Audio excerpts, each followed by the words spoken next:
Subscribe channel Truth.id dan aktifkan lonceng notifikasi untuk mendapatkan informasi seputar live streaming dan video khotbah terbaru. Posisi tombol subscribe berada di kanan atas channel kami dan jangan lupa nyalakan loncengnya.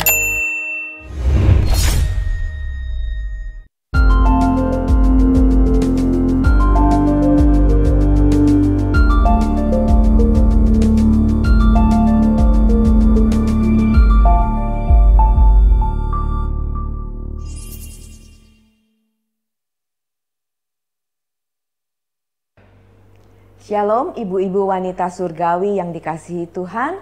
Kembali kita berjumpa pada program Wanita Surgawi. Sebelum kita belajar tentang kebenaran firman Tuhan, mari kita berdoa.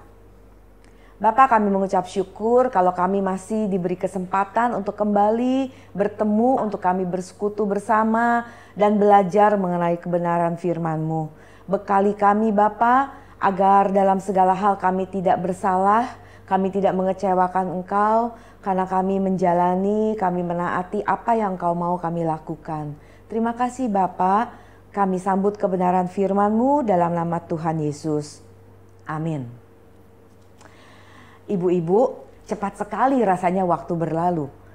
Nah, kalau kita ingat kejadian-kejadian dari tahun 2022 yang lalu, tentu ada banyak hal yang kurang menyenangkan, yang mengganggu, yang tidak sesuai dengan ekspektasi kita, yang menyakitkan, yang membuat kita kesal, marah, bahkan rasanya kita kapok untuk melakukan hal itu lagi. Nah, kita akan ngomel, kita menggerutu atau mengeluh karena kita sudah berusaha tapi hasilnya tidak sesuai apa yang kita harapkan.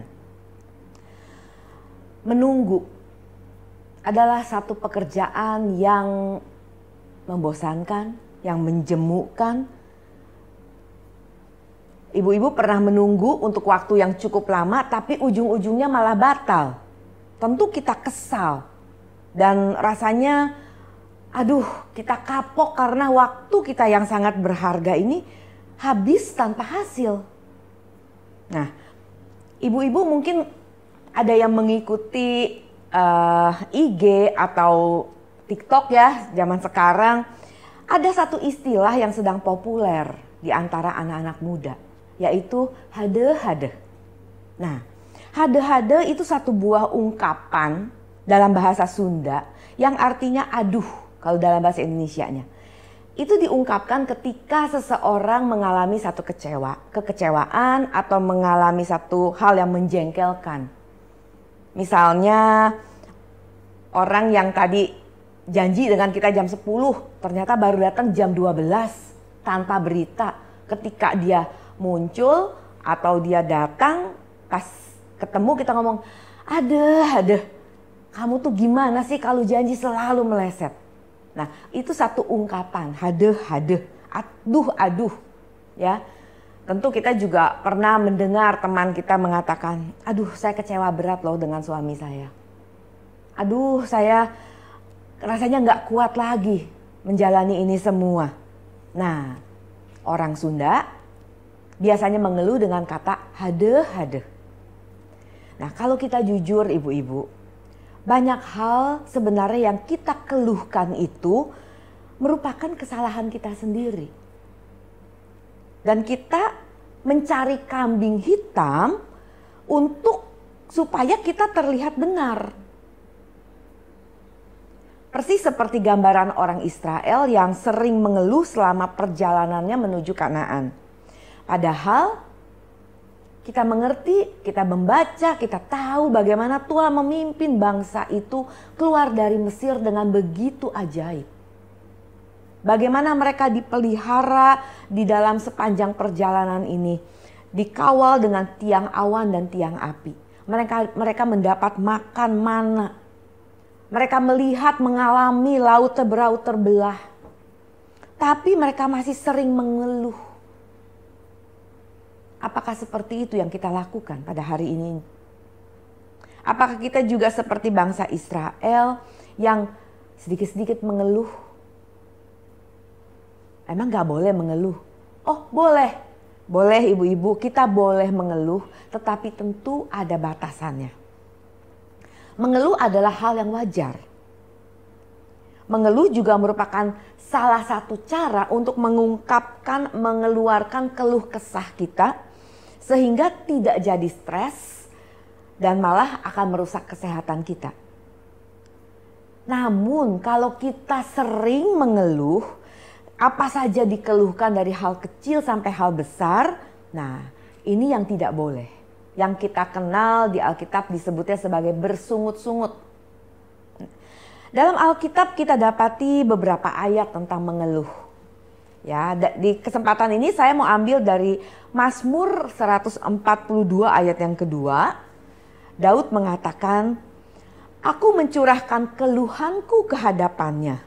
Kesesakanku ku beritahukan ke hadapannya." Nah, Mazmur ini muncul ketika pemazmur dalam kesusahan besar dan rasanya sudah tidak bisa mampu lagi menahan keadaan yang sangat menyedihkan. Namun sekalipun pemazmur mengalami keadaan yang sangat terjepit dan kesepian tanpa seorang pun yang menghibur, yang mendukung dia, Tuhan tetap menjadi andalannya. Tuhan tetap menjadi perlindungannya, menjadi sahabatnya, menjadi penolongnya. Ini juga yang harus kita lakukan ibu-ibu. Ketika dalam keadaan tertindas, menderita, daripada kita mengeluh, apalagi kalau kita mengeluh kepada orang yang salah, hati-hati keluhan kita bisa menjadi satu gosip, menjadi satu berita umum malah. Nah, daripada kita mengeluh terus, sebaiknya mari kita berseru kepada Allah. Kita menghampiri Tuhan yang telah berjanji menjadi penghibur, yang berjanji setia, yang berjanji menolong kita. Bersungut-sungut atau mengeluh memang melekat pada diri manusia. Seperti tadi saya katakan, bangsa Israel pun yang menjadi bangsa pilihan melakukan hal itu. Dan itu sering kali mereka lakukan. Di Bilangan 14 ayat 2 dan 3. Mereka mengucapkan, sekiranya seperti ini lebih baik kami mati di Mesir. Soalnya kok kita muter-muter nggak sampai-sampai ke tanah perjanjian. Bahkan di Ratapan 3 ayat 39, satu ayat yang rasanya jarang kita baca ya. Tapi hari ini waktu saya mempersiapkan materi ini, saya temukan ayat ini dan sangat amat memberkati saya. Ratapan 3 ayat 39 mengatakan, "Mengapa orang hidup mengeluh? Biarlah setiap orang mengeluh tentang dosanya." Jadi sekali lagi tidak salah dengan mengeluh. Tapi yang harus kita perkarakan ibu-ibu adalah apa sih yang kita keluhkan? Kepada siapa kita mengeluh? Dan seberapa sering kita mengeluh? Jadi sekali lagi tidak salah kita mengeluh, tetapi yang harus kita perhatikan adalah apa dasar kita mengeluh. Kepada siapa kita mengeluh? Dan seberapa sering kita mengeluh? Nah, Alkitab jelas mengatakan, biarlah setiap orang mengeluh tentang dosanya. Tentang karakter daging kita ini yang belum selesai. Itu boleh kita keluhkan kepada Tuhan tentu. Nah, tahukah ibu-ibu kalau kita mengeluh dengan objek yang salah. Keluhan-keluhan kita itu karena perkara-perkara dunia, perkara-perkara yang fana. Dan lagi kita mengeluh pada orang yang salah dan kita mengeluh sering terus-menerus. Paling tidak kita memiliki 4 dampak, 4 akibat bagi kita yang sering mengeluh. Pertama, waktu yang begitu berharga akan terbuang percuma. Orang yang suka mengeluh, ia tidak akan melihat kesempatan untuk keluar dari kesulitannya. Karena bagi pengeluh, tidak ada apapun yang cukup baik. Semua negatif, semua salah, semua rasanya buntu. Dia nggak bisa lagi berpikir dengan jernih. Dia nggak bisa lagi untuk melihat kesempatan-kesempatan yang ada. Memang hidup tidak lepas dari kesulitan. Tapi seperti yang sering kali saya ungkapkan, di dalam setiap kesulitan pasti ada kesempatan. Filipi 2 ayat 14-15 mengatakan, lakukanlah segala sesuatu dengan tidak bersungut-sungut dan berbantah-bantahan, supaya kamu tidak beraib dan tidak bernoda, sebagai anak-anak Allah yang tidak bercela di tengah-tengah angkatan yang bengkok hatinya dan yang sesat ini. Sehingga kamu bercahaya di antara mereka seperti bintang-bintang di dunia. Jangan lakukan sesuatu dengan bersungut-sungut, dengan mengeluh yang terus-menerus. Ya, jadi pertama yang harus kita perhatikan dampaknya adalah waktu hidup kita jadi terbuang percuma. Yang kedua, dampak kedua adalah kita dijauhi atau ditinggalkan oleh teman. Memang ketika kita mengeluh, kita bisa mendapatkan simpati dari teman kita. Atau empati dari sahabat kita. Tapi jika kebiasaan itu menjadi, kebiasaan mengeluh itu jadi terus-menerus, maka itu bisa mengembangkan sifat pesimis. Sehingga tanpa kita sadar kita menularkan kepada teman kita itu juga untuk memiliki pola atau memiliki gairah yang sama. Makanya Paulus mengingatkan, hati-hati, pergaulan yang buruk merusakkan kebiasaan yang baik. Nah, maukah ibu-ibu memiliki seorang teman yang kalau kita ketemu, telepon, di WhatsApp, di media sosial, isinya cuma keluhan. Nggak pernah ada ucapan syukur, nggak ada hal-hal baik. Mungkin untuk waktu ya sebulan, 2 bulan, setahun kita masih tahan. Kita punya rasa empati, rasa kasihan. Tapi lama-lama energi kita habis mendengarkan keluhan-keluhannya. Baru tadi pagi, selesai doa pagi, seorang teman berkeluh kesah sambil menangis. Saya sudah mendengar tangisan dan keluhannya itu bertahun. Saya biasanya ya memberikan waktu, memberikan perhatian, memberikan telinga. Tapi hari ini, tadi pagi, dan apalagi sehubungan dengan tema yang saya mau bawakan pada siang ini, saya katakan kepada teman saya, stop mengeluh. Stop. Kamu tidak menghormati Tuhan dengan mengeluh. Kamu percaya Tuhan ada? Percaya. Kamu sudah buktikan Dia memimpin sepanjang hidup kamu sampai hari ini? Iya. Kenapa kamu masih mengeluh? Masalah saya nggak selesai, Bu, udah sekian tahun. Saya juga punya masalah udah sekian tahun. Bukan saya mau sombong atau saya mau berkata, saya kuat loh. Bukan. Tapi saya mau belajar menghormati Tuhan. Dengan mempercayai bahwa Dia sanggup, Dia akan, Dia pasti menolong saya. Dan puji Tuhan, selesai berbicara kita berdoa dan dia bisa lebih teduh. Mengeluh pada teman, pada orang yang salah bisa membuat kita ditinggalkan atau dijauhi dari pergaulan. Nah, ironisnya ada orang yang jadi menikmati mengeluh itu. Menjadi satu kebiasaan, menjadi satu hobi. Karena dia tidak mendapatkan perhatian dari keluarga, dari pasangan. Nah, cara dia untuk mendapatkan perhatian adalah dengan mengeluarkan keluhan-keluhan. Yang biasanya, mohon maaf, diulang. Bukan keluhan baru tapi diulang. Dan itu juga sudah terjadi mungkin udah sekian lama. Masalahnya juga sudah selesai tapi diungkapkan terus. Nah, orang seperti ini adalah orang yang belum selesai dengan dirinya sendiri. Ya. Hal ketiga, dampak ketiga adalah orang yang sering mengeluh pasti tidak bisa berbahagia. Karena dia tidak pernah bisa mengucap syukur. Padahal salah satu dasar kita bisa berbahagia di dalam Tuhan adalah ketika kita bisa mengucap syukur untuk segala hal yang kita miliki, yang Tuhan percayakan kepada kita. Mengeluh lebih kepada perasaan tidak suka dan tidak menerima pada satu kondisi yang tidak kita sukai.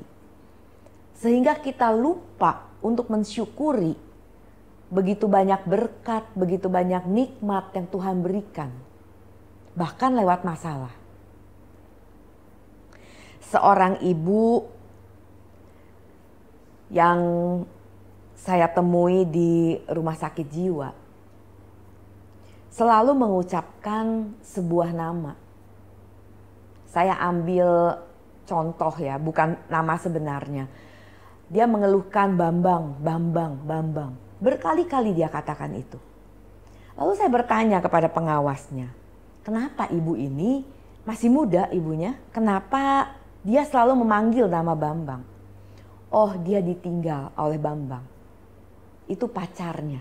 Belum menikah, waktu itu belum menikah. Tapi sudah serius mau memasuki jenjang pernikahan. Sudah mempersiapkan segala sesuatu.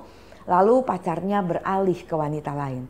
Dia kecewa, dia stres, sampai akhirnya dia kena gangguan jiwa. Dan selalu dalam tidurnya, dalam kesehariannya, dia sering mengucapkan nama itu. Oh begitu. Lalu ketika bertemu yang lain, ada satu ibu muda lainnya juga mengucapkan kata yang sama. Nama yang sama. Bambang, Bambang, Bambang. Lalu saya tanya, loh sekarang ini kenapa? Siapa lagi? Atau sama-sama punya kisah yang sama? Mentornya mengatakan orangnya yang sama Bu, Bambangnya yang sama.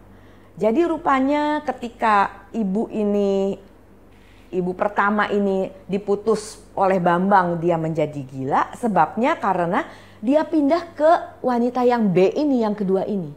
Nah, Bambang ini menikah dengan wanita yang kedua ini. Dan ternyata pernikahannya tidak membahagiakan, wanita ini kecewa dan menjadi stres juga. Nama yang sama. Seandainya waktu itu ibu yang pertama ini tidak memberhalakan masalahnya, tidak mempermasalahkan ketika dia diputus. Hari ini dia pasti bisa bersyukur.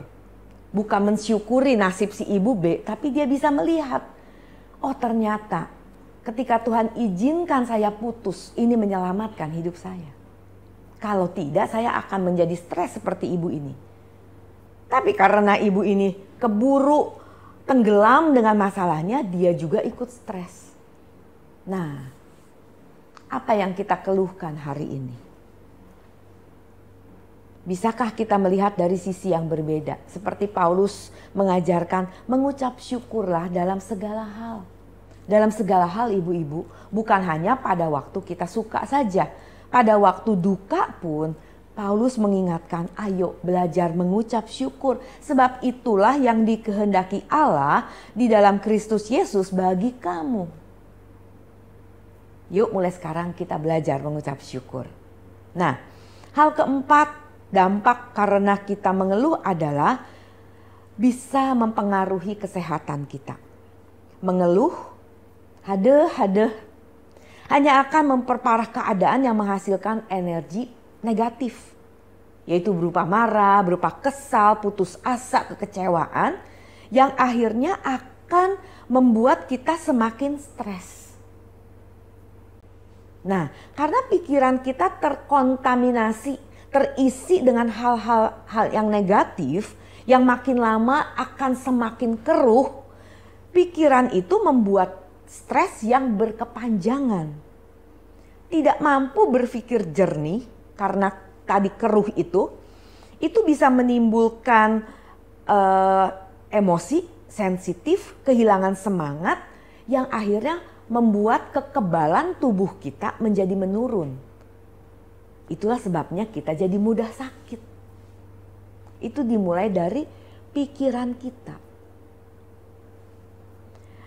Ibu-ibu wanita surgawi, satu hal yang paling tidak menyenangkan hati Tuhan adalah ketika kita bersungut-sungut, ketika kita mengeluh.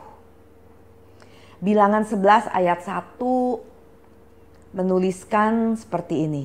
Pada suatu kali bangsa Israel bersungut-sungut di hadapan Tuhan tentang nasib buruk mereka. Dan ketika Tuhan mendengarnya, bangkitlah murkanya. Kemudian menyalalah api Tuhan di antara mereka dan merajalela di tempat perkemahan mereka. Ayat ini jelas menunjukkan dengan tegas bagaimana bangsa Israel sering bersungut-sungut dan Tuhan murka sehingga menghanguskan perkemahan mereka. Tentu persungutan bangsa Israel ini bukan satu kali. Tuhan kita panjang sabar, Tuhan setia, Tuhan penuh kasih, Tuhan pengampun. Tapi panjang sabarnya Tuhan ada batasnya. Tuhan menunjukkan kemarahannya dengan membumi hanguskan tempat perkemahan bangsa Israel. Mungkin kita tidak merasa atau bukan seorang pengeluh, apalagi orang yang suka bersungut-sungut. Tapi seringkali keadaan sulit, musim kehidupan yang berat, tantangan-tantangan yang diizinkan Tuhan datang dalam hidup kita, membuat kita tidak mampu bertahan dan akhirnya memilih untuk bersungut-sungut. Kita marah kepada Tuhan. Kita mempersalahkan Tuhan. Paling tidak kita mempersalahkan keadaan. Ketahuilah ibu-ibu bahwa mengeluh, bersungut-sungut tidak akan menyelesaikan masalah.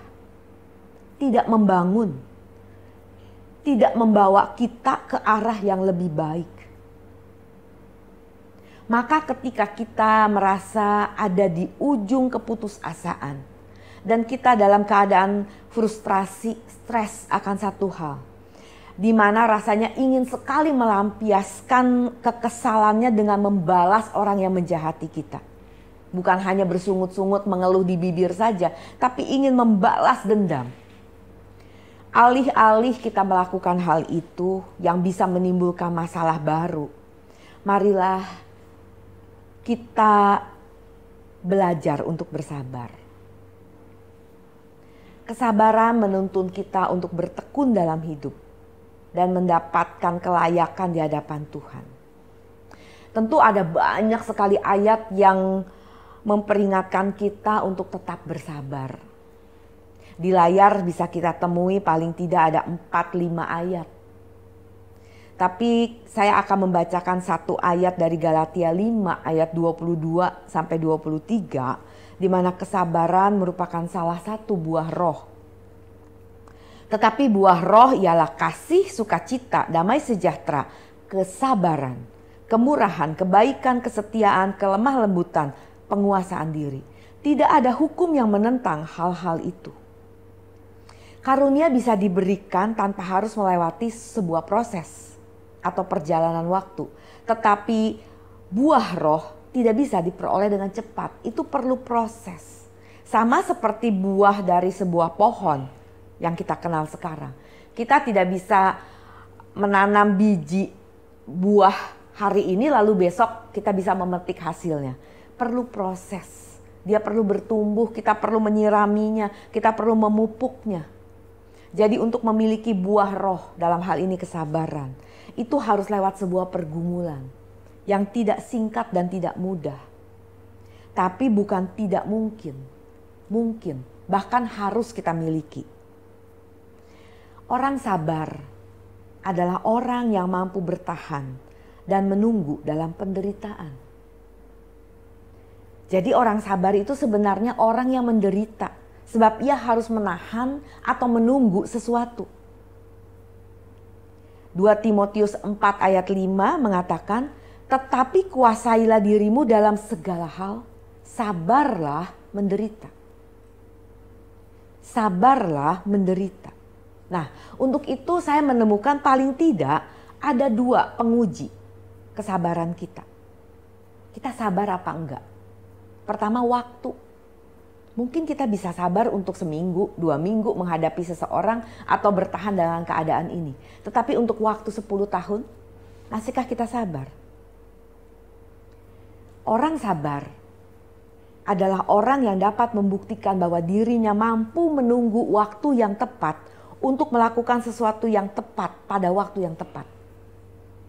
Jadi tidak cukup hanya menunggu, sabar sama dengan menunggu, tetapi harus menunggu dibuktikan dengan durasi waktu tertentu. Nah, seperti tadi saya katakan, menanti adalah hal yang berat.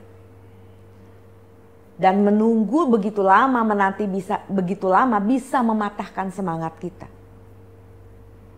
Sehingga kita seringkali bertanya kepada Tuhan, Tuhan masih belum cukupkah saya menderita seperti ini? Masih haruskah saya bertahan lagi? Udah gak sanggup Tuhan. Padahal kalau kita bisa melihat atau memaknai penundaan atau jeda menunggu itu merupakan satu hal yang baik. Sebab dalam menunggu waktunya Tuhan, kita bisa semakin mengenal siapa Tuhan. Kita semakin mengerti apa rencana Tuhan. Dan sembari semua itu berjalan, Tuhan bekerja memperbaiki karakter kita. Hal kedua, sebagai penguji dari kesabaran kita adalah sikap hati kita. Oke, saya bisa tunggu sampai kapanpun. Tapi bagaimana sikap hati kita selama kita menunggu? Jadi kesabaran juga bisa diartikan sebagai kemampuan untuk menerima keadaan yang tidak menyenangkan tanpa mengeluh, tanpa bersungut-sungut, tanpa mengucapkan hade-hade. Jadi bukan hanya waktu, tapi juga masalah sikap hati kita. Nah, di sini dibutuhkan pengendalian diri kita. Seberapa panjang kesabaran kita bisa ditarik? Seberapa panjang kapasitas pengendalian diri kita bisa ditarik? Ibarat karet harus bisa ditarik sepanjang mungkin. Dan Tuhan mengizinkan semua masalah terjadi, semua keadaan tidak menyenangkan untuk mengulur kesabaran kita. Untuk menarik kesabaran kita supaya kita bisa berjiwa besar, supaya kita bisa kuat. Seperti yang Yesaya katakan, dalam tinggal tenang dan percaya terletak kekuatan kita. Ketika kita mengeluh, ketika kita bersungut-sungut, ketika kita marah, kita gak punya kekuatan. Tapi dengan tinggal tenang dan percaya dalam kesabaran yang dibuktikan dengan waktu dan sikap hati yang bisa tenang tanpa mengeluh, itu justru kekuatan kita, ibu-ibu. Memang tidak mudah, tetapi sekali lagi bisa. Tapi rasanya sulit ya sabar dengan orang yang sudah begitu menyakiti kita. Jadi bagaimana kita bisa sabar di mana kita sudah berkali-kali memberi kesempatan? Miliki pengertian. Amsal 14 ayat 29 mengatakan, orang yang sabar besar pengertiannya. Ada di antara ibu-ibu yang merasa, saya sudah sabar, saya orang sabar loh. Nah, pertanyaannya, apakah ibu memiliki pengertian? Apakah kita bisa berempati kepada seseorang? Apakah kita bisa memaklumi keadaan orang itu? Setiap orang pasti bisa berbuat salah. Bisakah kita memberi ruang kepada orang lain untuk mereka berbuat salah tanpa kita perlu menghakimi dia? Sampai batas mana Bu saya kasih kesempatan? Sampai komando Tuhan mengatakan tinggalkan dia. Selama Tuhan masih menempatkan dia dalam hidup ibu, Tuhan masih memberi komando untuk kita genggam orang itu. Seberduri apapun kita harus genggam. Miliki simpati, miliki pengertian.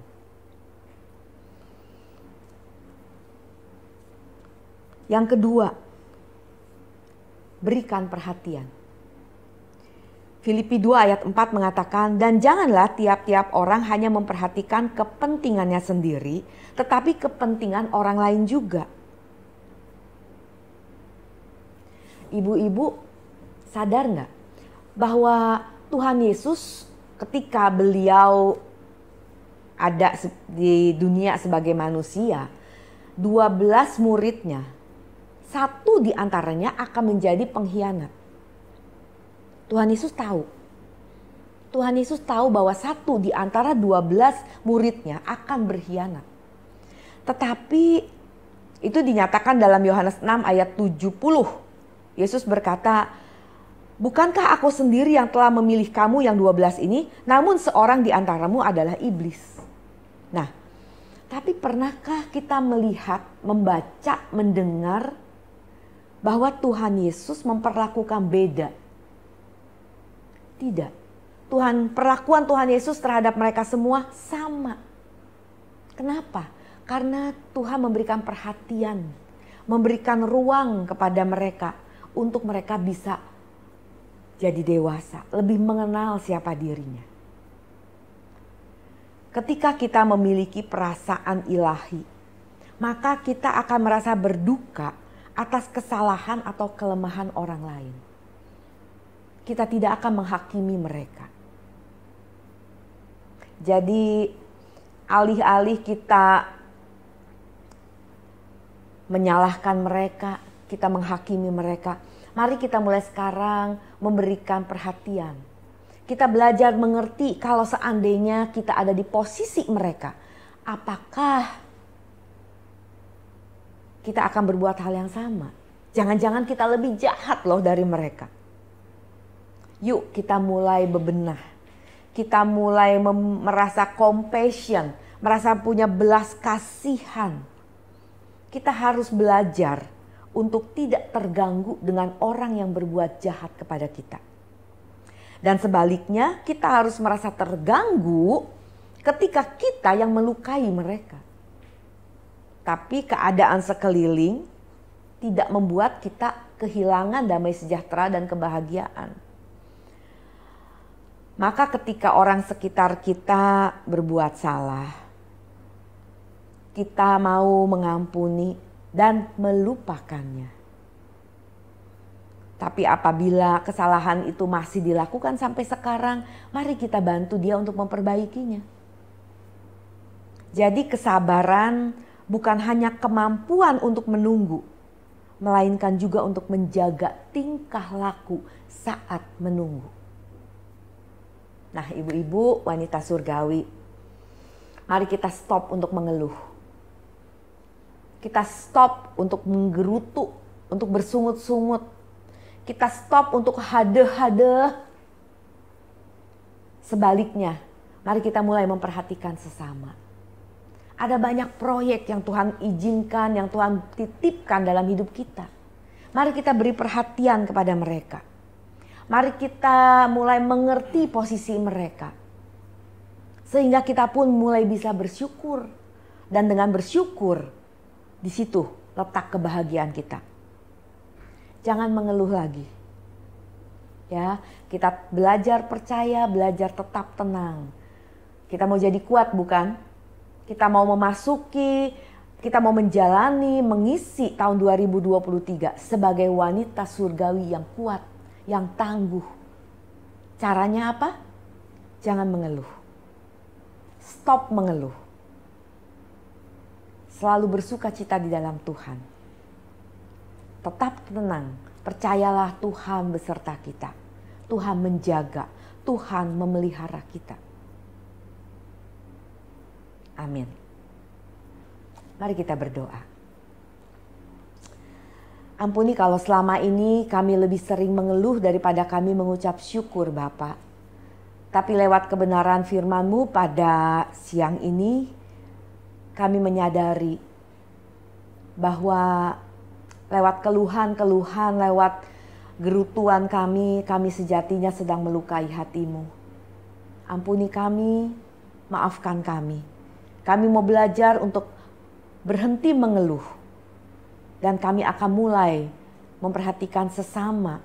Kami mulai memberikan perhatian kami, kasih kami kepada sesama. Dan kami mau belajar untuk selalu mengucap syukur agar hidup kami menjadi berkat buat sesama. Dan kami menjadi wanita-wanita surgawi yang tangguh. Terima kasih Bapa. Kami mengucap syukur, kami berterima kasih dalam nama Tuhan Yesus Kristus. Amin. Sampai jumpa.